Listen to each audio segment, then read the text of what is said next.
구독, 좋아요. 이제 이번에 중앙선관위 문제로 한번 넘어가 보겠습니다. 중앙선관위가 갑작스럽게 선관위 신뢰를 회복하겠다 이러면서 발표를 했어요. 그 발표가 뭐냐면 대국민 신뢰 회복을 위한 특별위원회를 만들어서 운영하겠다. 이 선관위가 이런 발표를 했어요. 지난번에 채용비리 문제로 크게 이 선관위가 타격을 받았고 제기된 여러 가지 선거 관련된 사건 문제도 아주 있습니다.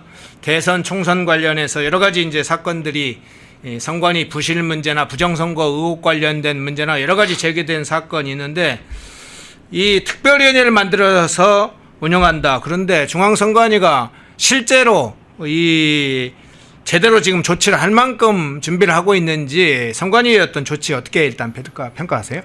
자, 참 특별 좋아하는 정권이죠. 특별 좋아해요. 특별을 너무 좋아해요. 지금 예. 특별이 몇 개 나옵니까? 특별검사, 특별재판부, 자, 특별위원회. 이 사회주의 공산권 국가에 위원회가 참 많아요. 예. 이게 만들기도 쉽고 부리기도 쉬워요. 이 정부 부처를 법제화해서 만드는 데는 시간과 절차 여러 가지 돈이 듭니다. 근데 위원회는 뚝딱뚝딱 만들 수가 있어요. 그렇잖아요. 코미티. 걸핏하면 위원회 아닙니까? 그래서 그리고 뭐가 지금 자꾸 특별한가요? 아니 정상 정부잖아요. 이게 지금 혁명 정부입니까? 숙청기에 무슨 세워진 과도 정부입니까? 아니잖아요. 그러면 특별을 자꾸 하면 안 된다. 근데 선관위까지도 특별위원회예요. 아니 뭐가 특별한가요? 그냥 절차와 법칙을 잘 지키면 된다. 그런데 대국민 신뢰 회복을 위한 특별위원회? 자, 뒤집어 보세요. 신뢰가 땅에 떨어졌다는 거 아니에요. 그렇죠. 신뢰를 회복하겠다. 자기들도 아는 거예요. 아, 우리가 각종 그 의혹, 부정선거를 했다는 의혹이니 투표 절차를 투명하게 제대로 관리하지 않았다는 의혹이니 이런 의혹을 너무 받으니까 아, 국민들이 우리를 신뢰하지 않는구나. 그래서 대국민 신뢰 회복. 그냥 내부 절차에 의해서 하면 될 텐데 특별위원회 이런 걸 왜 만듭니까? 이런 말을 하는 이런 제목을 붙인 위원회를 만든다는 것 자체가 중앙선관위원회가 제의를 못하고 있다. 제의를 하지 않아 왔다. 이걸 반증하고 고백하는 것이다. 저는 그렇게 생각을 하고 그리고 이게 외부 감시를 안 받잖아요. 예. 그냥 자기들끼리 하는 거잖아요. 맞습니다. 그 했다고 하고 나서 이런 걸 또 발표할 거예요? 그걸 누가 검증합니까? 그걸 누가 믿습니까? 아니 당연한 질문을 해야 되잖아요. 우리가. 네네. 저는 기자로서 그런 질문을 합니다. 아니 김용민이가 윤석열 전 대통령에 대한 그 인치 과정의 영상을 자기들끼리 조국 혁신당하고 보러 갔잖아요. 보고 나서 자기들이 본 걸 발표하잖아요. 자, 그럼 아니 저 사람들이 보고 어떤 것을 취사 선택했는지 어떤 것을 침소 봉대했는지 어떤 것을 단장 취의했는지 알 수가 없잖아요. 그러니까 국민의힘의 그 신동욱 수석 최고위원 볼 거면 같이 봅시다. 70분 좀 넘는다는데 다 공개해서 온 국민이 열람하자. 저는 이 말이 더 타당하지 않은가요? 그래서 저런 특별위원회를 만들겠다. 그 특별위원회 자체가 저는 필요 없다고 보고 제 할 일을 중앙선관위원회가 헌법상 부여된 법률이 정하고 있는 일을 제대로 했더라면 무슨 놈의 대국민 신뢰를 회복한다는 거예요. 신뢰 회복은 국민들이 저 정도면 제대로 하고 있어라고 인정을 해야 신뢰가 회복되는 거지. 아무런 외부의 공적이고 객관적인 그 사람들이 지켜보지 않고 참여하지 않은 우리끼리 만든 특별위원회가 뭔 일을 하겠습니다라고 저렇게 보도자료 내고 선전 홍보 잔뜩 하고 나중에 좀 지나면 이제 결과라는 걸 내놓겠죠. 네. 검증이 안 된 결과일 거 아니에요. 우리 앞으로 잘하기로 했으니까 지금부터 믿어주세요. 이거 이상 이거 이하도 아니라고 봅니다. 예. 그래서 저런 것 자체가 종이가 좀 아깝네요. 자꾸 보도자료하고 기자들 타이핑만 하게 만드는 그런 그 언론 플레이 아니냐. 예. 요새 말로 언플이다. 저는 그렇게 봅니다.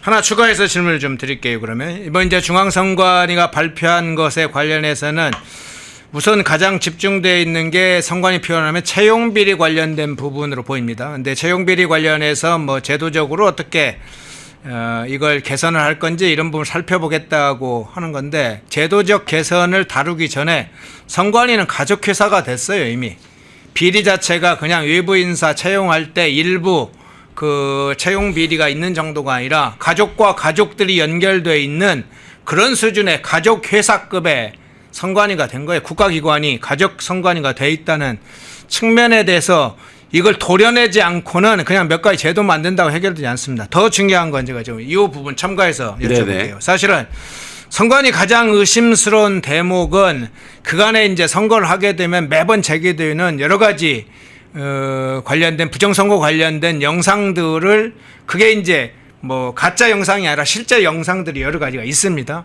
그런 영상에 대해서 정확하게 해명을 하고 그것이 만일 실수가 발생하면 책임자를 처벌해야 되는데, 그런 부정선거 관련된 여러 부분에 관해서도 선관위 가지 않았고, 지금 제기된 여러 가지 개선점 관련해서 사전투표 문제가 중요한 또 의제 중에 하나지 않습니까? 그렇죠. 특히 관이투표. 네네. 이 사전투표는 부정선거의 온상이 될 수 있는 구조를 가지고 있기 때문에 사전투표 폐지 문제도 제기되고 있고, 선관위 운영 관련된 부실 문제가 또 별도로 있는데, 이 문제에 관해서는 사실 실제적인 뭐 특별위원회가 이름까지 특별까지 붙여주면서 실제 그걸 하겠다는 내용은 거의 잘 안 보이는 것 같아요. 그러니까 저는 이걸 운동 경기에 좀 비유를 해보고 싶습니다. 네.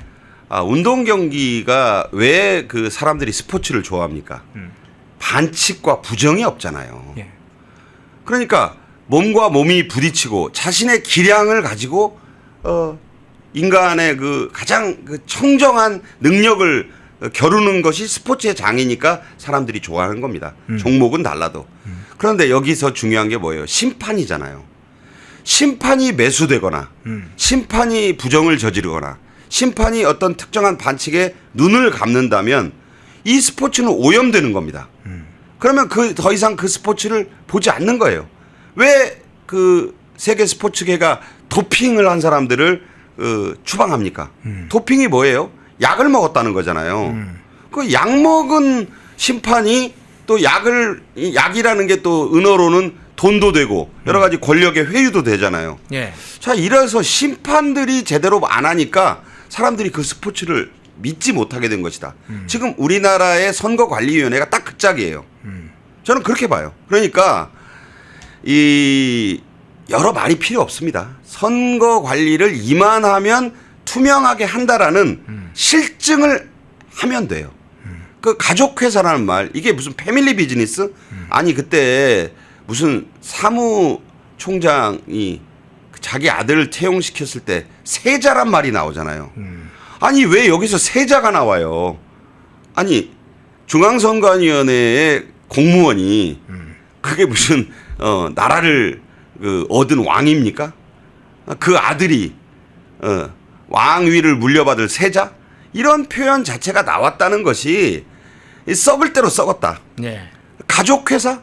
아니 그러면 아들, 딸 다 취직시키고 사돈, 처남처제, 뭐 사돈, 뭐 아까 얘기한 뭐 그런 친족, 처족까지 다 여기에 끌어들여서 한 자리씩 주고 취직 어렵다고 2030들 40만 명 이상이 지금 실업수당 받으려고 그 월 86만 원짜리 이상 되는 일도 안 한다는 이 형편없이 어깨가 축 처진 2030 청년들이 낙담하는 대한민국에서 중앙선관위회가 왕조를 결성해서 지금 해먹었다.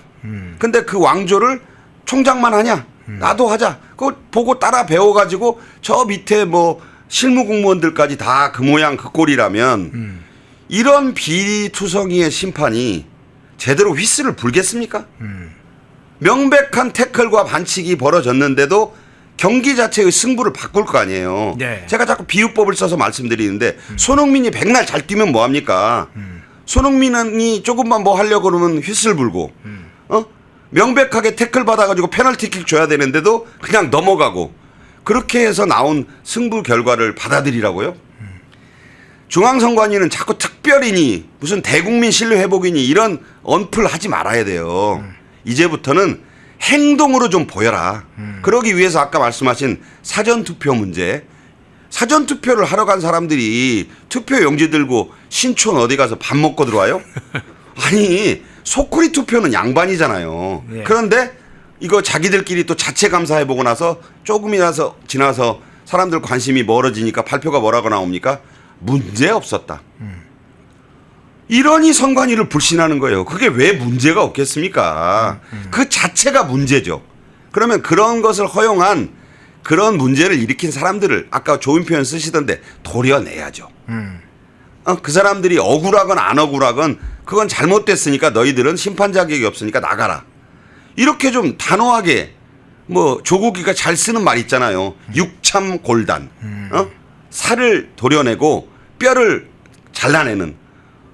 육참골단은커녕 손톱 깎기도 두려워하니 그 뭔 그 선관위가 국민들의 신뢰를 회복한다는 겁니까? 이거는요. 정말 공정성이 훼손된 선관위에게 과연 대한민국의 선거를 계속 맡겨야 되는지에 대한 근본적인 질문이 이미 제기돼 있다. 예. 이 정도 선에서 저는 말씀을 드리겠습니다.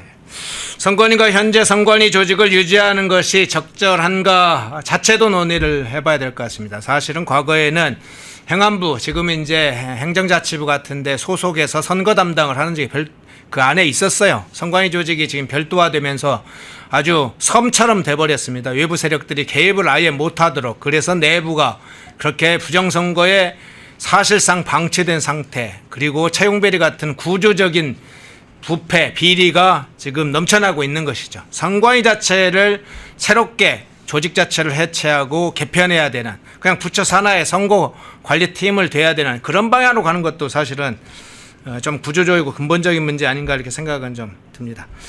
자, 마지막으로 이 주제 좀 한번 잠깐 다뤄보겠습니다. 어제 국무회의에서 의결한 사항 중에 노란봉투법도 있었고, 사실은 기업파괴법이 맞겠죠.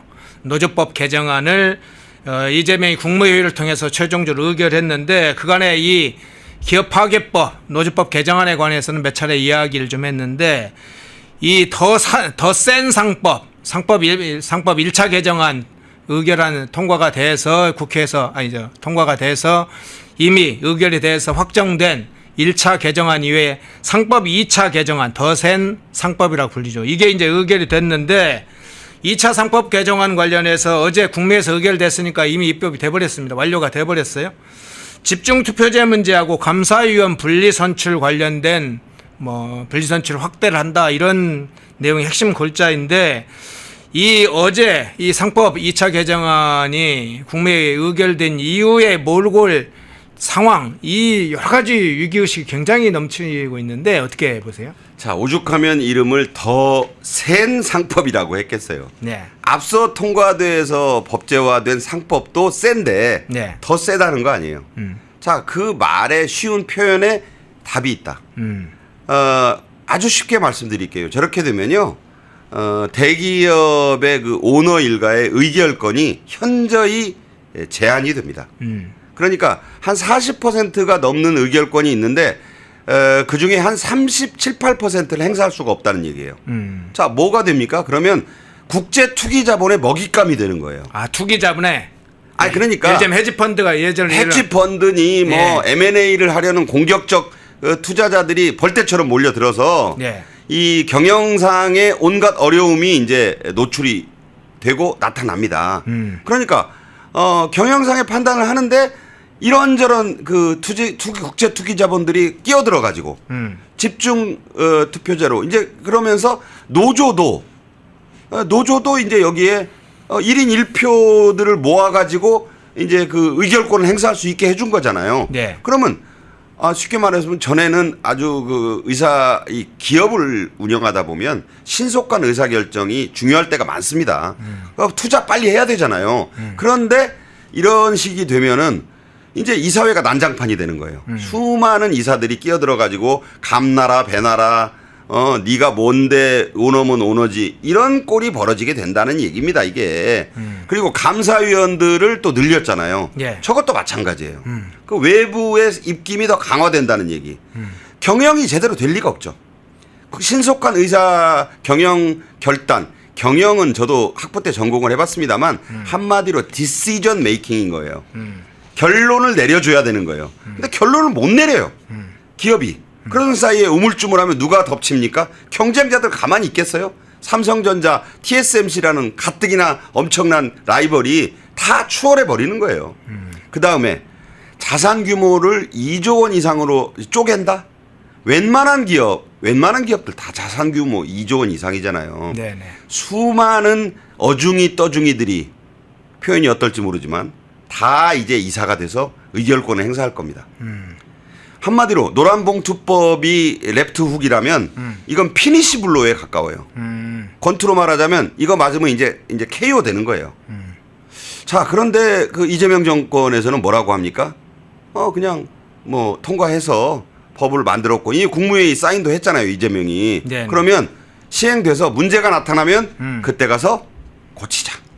김용범 대통령 정책실장이 이 법 통과에 앞서서 벌써 해놓은 얘기예요. 예. 일단 죽을지도 몰라요. 그렇게 아우성을 치는데 죽을지 안 죽을지 시행해 보고 진짜 죽게 생겼으면 그때 수술을 해도 해줄게.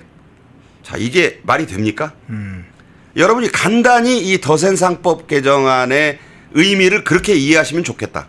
그러니까 이게 노조들의 이 공격을 완전히 열어준 그 기업 경영에 참여하고 파업, 태업을 마음대로 할 수 있게 열어준 게 노란 봉투법이라면 이것은 국제 기업 사냥꾼들에게 우리 기업들이 먹잇감으로 던져지는 것이다.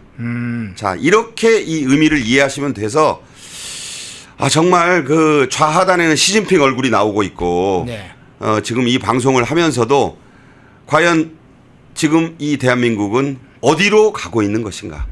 심히 저 개인적 의견이지만 걱정이 태산 같습니다. 마지막 질문 드릴게요. 그럼 마지막에 해주신 얘기가 굉장히 중요할 것 같은데요. 지금은 상법 개정안, 노란봉투법도 이제 그런 상황이고 1차 상법 개정안도 물론이고 2차 상법 개정안까지 통과시키면서 이 국제 투기 자본들이 한국에 막 들어와서 특정 기업, 대기업들을 목표로 사냥을 해서 그것을 야금야금 챙겨서 결국은 대기업들이 외국 투기 자본에 넘어간다. 그러면 우리 대기업들이 사실은 이 해외 투기 자본에 먹잇감이 되면서 넘어간다면 결국 이 자체를 1, 2차 상법 개정안을 통해서 만들어낸 이재명과 이 민주당은 이런 게 그러면 우리 기업을 막 넘겨주는 거, 대기업을 넘겨주는 때 이게 바로 매국행위라고 할 수 있는데. 그러니까 이제 넘겨준다는 표현까지는 좀 극단적일 수 있어요. 예. 그러니까 이제 이 헤지펀드나 국제투기자본은 무슨 목표가 있냐면 예. 꼭 그 회사를 빼앗아 가지고 경영하겠다는 게 아니에요. 골치 아프잖아요. 경영까지 하려면 그냥 뜯어먹는 사람들이에요. 들어와서 뭐 의결권을 막 행사해서 자기들 뜻대로 투자 결정도 하고 해서 예. 돈을 벌 거 아니에요. 주가를 띄워요. 그 다음에 뭐랍니까? 팔아치우고 떠나는 거예요. 그 기업이야 죽든 살든 이 국제 투기 자본들은 관심이 아무것도 없어요. 예. 그냥 돈만 챙기면 돼. 그 돈만 챙기고 떠나는 사람들이 이 국제 투기 자본이다. 지금 이런 것이 이 더센상법의 가장 큰 문제점이라고 할 수 있고 아까 말씀드렸지만 이 자산 규모 2조 원 이상으로 쪼개서 이런 그 집중 투표제를 의무화하면 아까 얘기한 대로 소액주주들 중요하죠, 물론 이분들. 근데 그런 소액주주들이 모아서 이사로 의결권을 행사하면 이사회가 일사불란한 어떤 의미에서 신속하고 빠른 결단을 내려야 되는 경영 판단을 할 수가 없다니까요. 네. 해외로 공장을 옮기자, 인수합병을 하고 어떻게 통폐합을 하자, 구조조정을 하자, 다 반대할 거 아니에요. 네네. 그럼 뭐가 되겠습니까, 기업이? 지금 마스가 이재명 정권이 그토록 자랑하는 마스가 하겠다고 HD 현대중공업하고 미포조선을 합병한다는 것도요. 벌써부터 파업한다잖아요. 예. 노동자들이 누구 마음대로 니들이 합병을 해. 아니 이게 지금 이재명 정권이 길을 터준 거예요. 아니 그러면 마스가 하기 위해서 경영 결단을 내려서 두 개로 있는 그 조선 그 기업을 합쳐서 힘을 키우겠다는 거 이거 반대해야 됩니까? 근데 그거를 지금 그 장벽이 사라져가지고 미포조선소나 이쪽에 노동자들이 많을 필요도 없어요. 네. 그 몇 명이 모여서도 원청인 그 현대중공업 정몽준 회장 일가 정기선 그 부회장 보고 야 뭐 당신 우리랑 협상합시다. 우리 파업할 거야.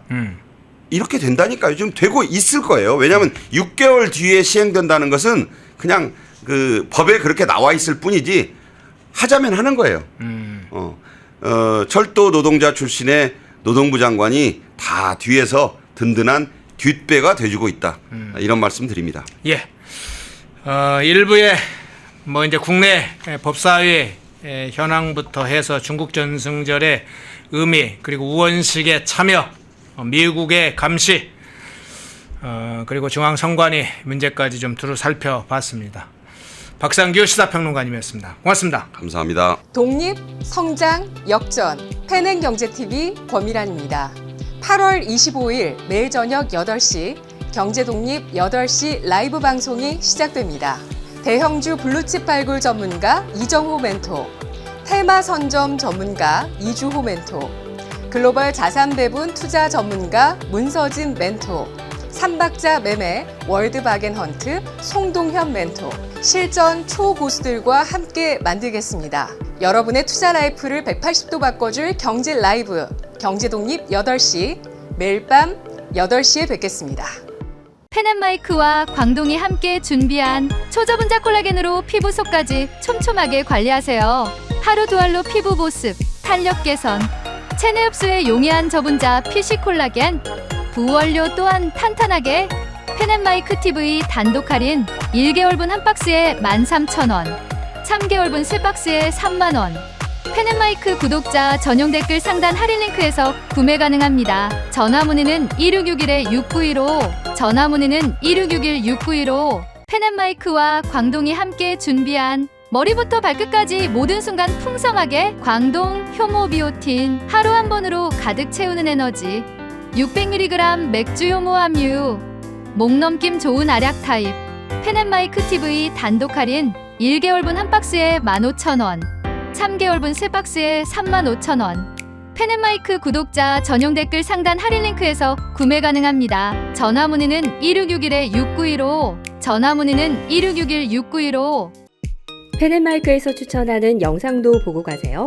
다른 영상도 즐기시려면 구독 버튼을 꼭 눌러주세요.